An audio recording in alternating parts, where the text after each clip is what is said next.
Greetings, everybody. It's been a while since my last video, hasn't it? A lot's been going on. So, still been recruiting members. You know, we get some people now and then. I've got another person. Again, people tend to come and go.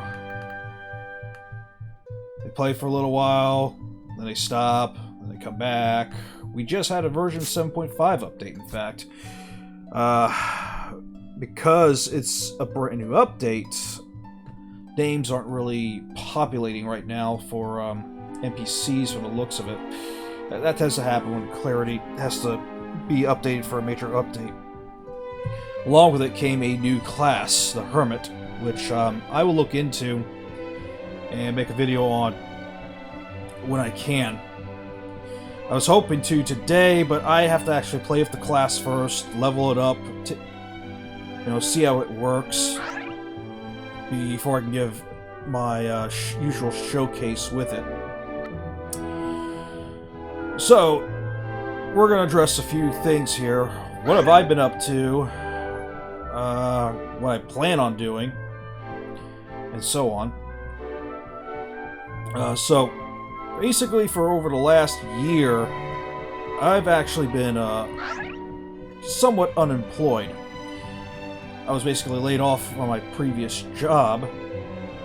The company I worked for kept making bad decisions, and ultimately they had to lay off quite a lot of people. So between then and now, I have been basically doing gig work, odd jobs, all sorts of things. I'm actually very multi-talented, so I'm not only just a welder, but I'm also an IT technician. So I've been doing welding work, like putting together motorcycle kickstands, some plates for certain shops. They basically would hire me out when they're just overwhelmed. And for the IT side of things, I was basically building computers, fixing computers, putting together security systems, things like that for homes and offices. I've basically hired myself out using an app called TaskRabbit, among other things, and word of mouth. I would also do some security work for like certain bars, clubs, and such, since I do know how to use a weapon. Mainly, it's just to be there and look tough, to deter any drunks or idiots from causing trouble. Other than that, I've just been doing basically whatever I could to get by. Now, though, I have been hired for a proper job. It's government affiliated. I am going to be a submarine welder, officially. It starts in the 10th of this month. Unfortunately, though, it is in another state. So I will be moving.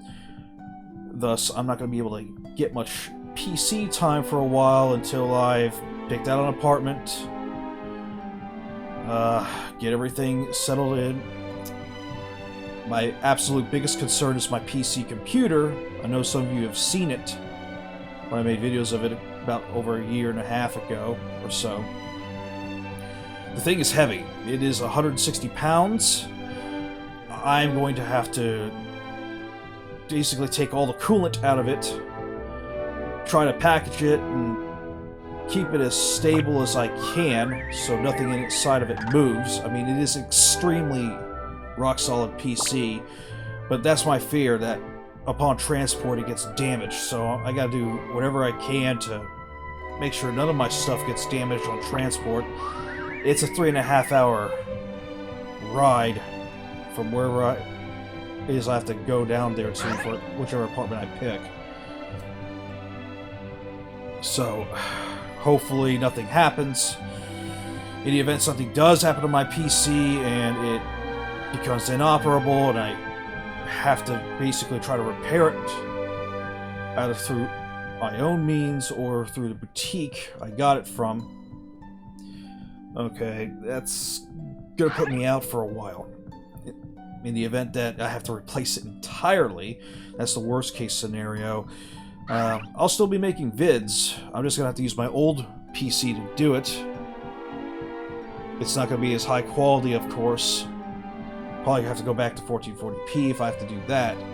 It's gonna take me probably 4 to 6 months to be able to afford to get a PC as powerful as the one I currently have now.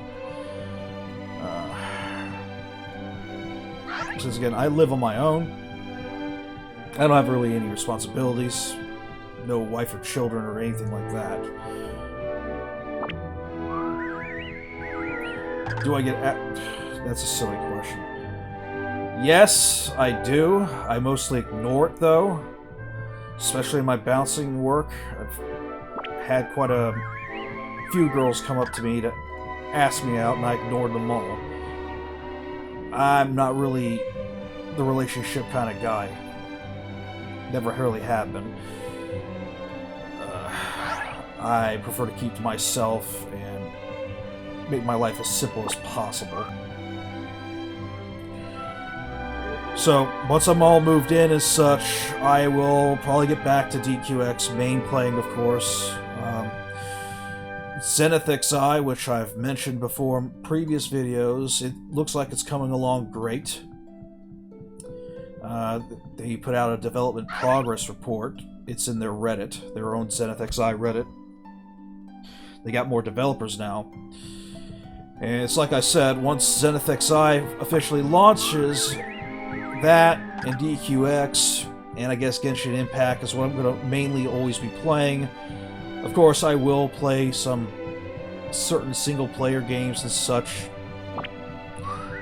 I know Manami wants to play Vindictus Defying Fate. I'll try to make time for it.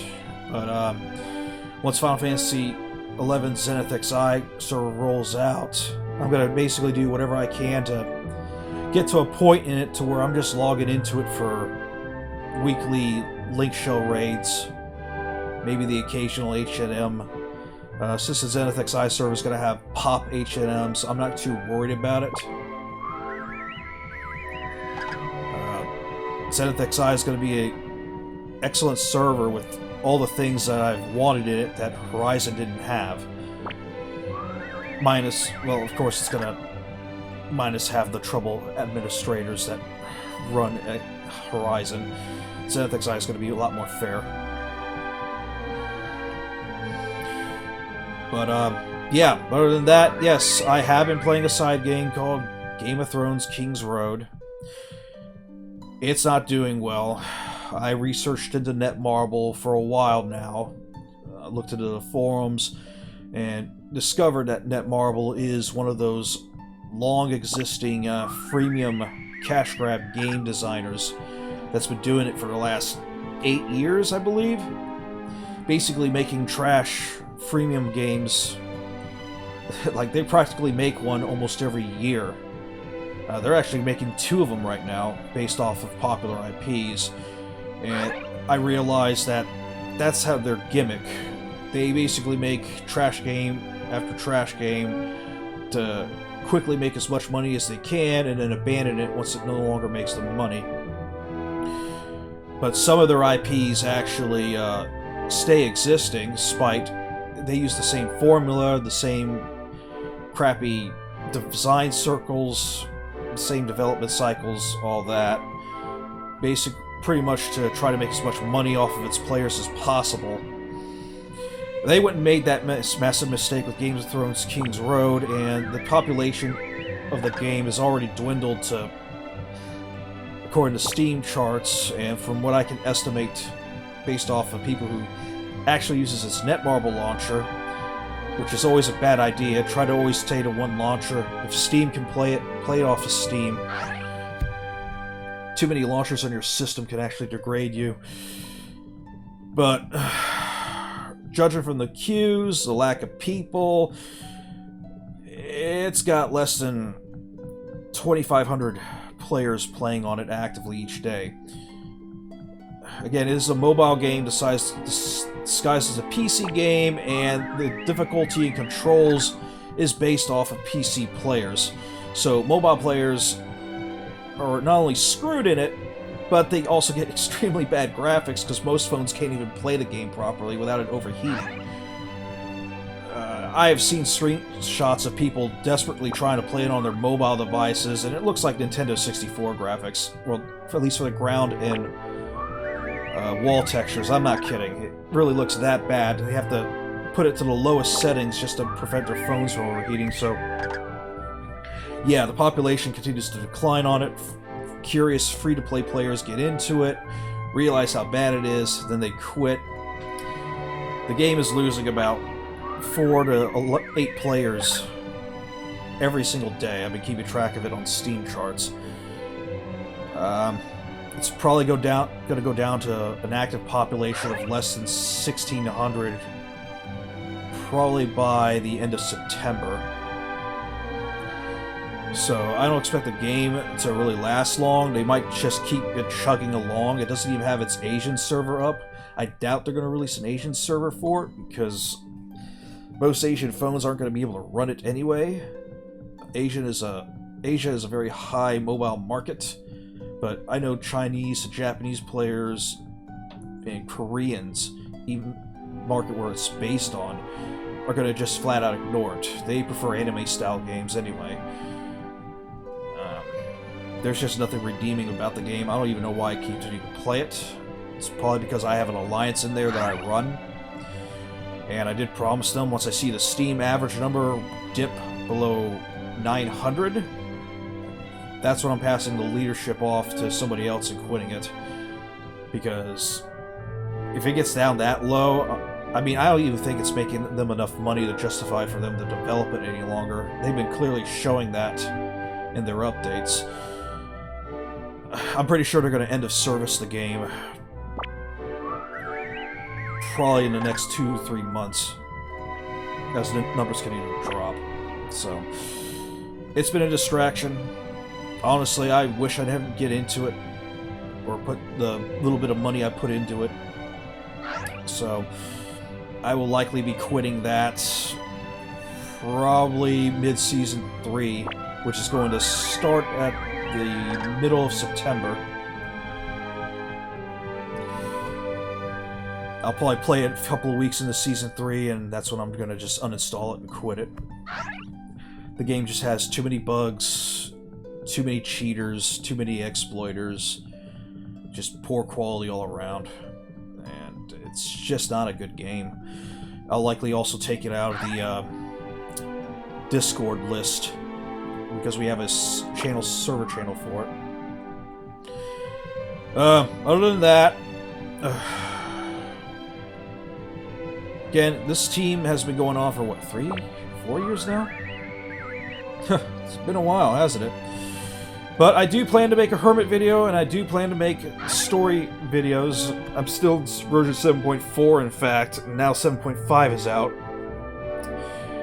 Again, I'm just trying to get all this stuff sorted out for my life, and once I'm all settled into my new apartment and my new job, I'm going to go ahead and probably start playing DQX more regularly again.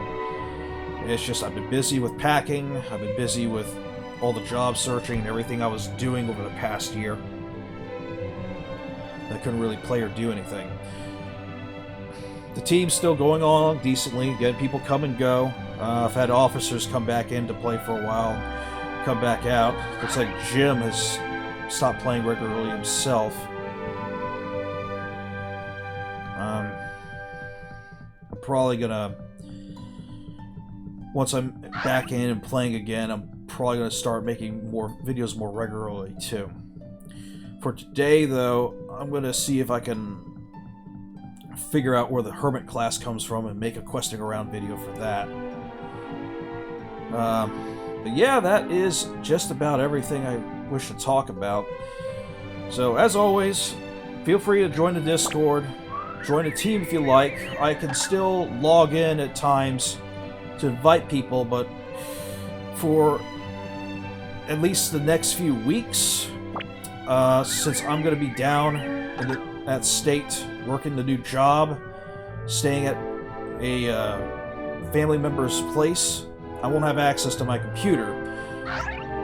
I'll be coming back up here, though, on the weekends, just so I'd have access to my computer and to pack stuff.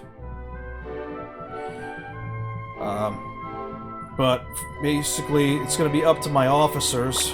I'm hoping one of them is still freaking playing. I might have to directly DM them anytime somebody needs a team invite to tell them, hey, you know, I gave you officer for a reason. Can you log on and get this guy? But, yeah. So, we're going to see what happens. Hopefully everything goes well. My computer gets transported safely. That's the biggest concern I have. The second biggest concern is my TV. Again, 85-inch Samsung gaming TV. It's a marvelous TV. I hope nothing happens to it either. I'm going to take every precaution I can to transport these things. So, again, if you have any questions or concerns, just let us know in the Discord. And I will respond to direct messages myself if you have any questions about the game or what to do. You don't have to ask the TQX help channel. You can always DM me directly. I will try to answer them when I see them. And that's about it. So, yeah, I will see you guys in the next video. And take care of yourselves.